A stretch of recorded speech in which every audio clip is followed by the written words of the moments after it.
tapos nagsagupan sila sa ere, biglang dumating si Kim, boom! Magandang araw mga boss amo. Ang title ng video na to ay Ang Tunay na Gangsta. Ang unang eksena ay yung kwentuhan ni Michael at saka ni Rodel, no? Si Rodel na doon sa bandang kanan, ayaw magpakita sa CCTV. Duda ko ang pinagkukwentuhan nila yung bale nila. Sabi ni Rodel, hindi ako makabali kay sir kasi kababali ko lang. Ako pinabali ako ni sir kasi pampagamot doon sa anak ko. Yun naman ang sabi ni Michael. Tapos makikita nyo doon sa bandang kaliwa na doon si Lapu-Lapu. Tapos biglang dumaan si John Wick. Tapos si Lapu-Lapu biglang tumayo.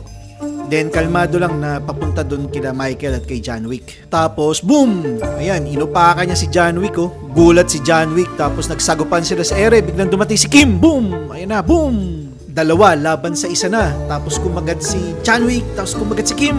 Oh, shoutout muna sa aking mga dog keepers na sina Michael at Rodel. Tingnan nyo naman kung gaano kagigilas mag-awat ng mga giants yan. Stick at tali lang ang katapat niyan. Hawak sa buntot para hindi na makaporma yung isa. Tapos shoutout din sa mga azong gubat na umaawat at saka kumukurot dun sa katawan ni Lapu-Lapu.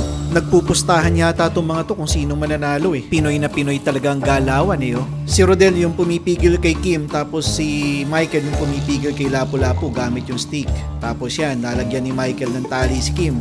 Dahan-dahan yan, maingat kasi mambabaling yan pag mali ka ng lagay. Ayan, oh.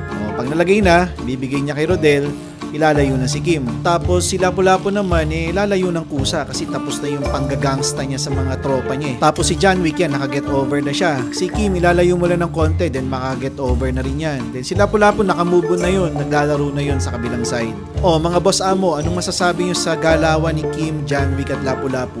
Paki-comment naman sa comment section. Yun lang, maraming salamat.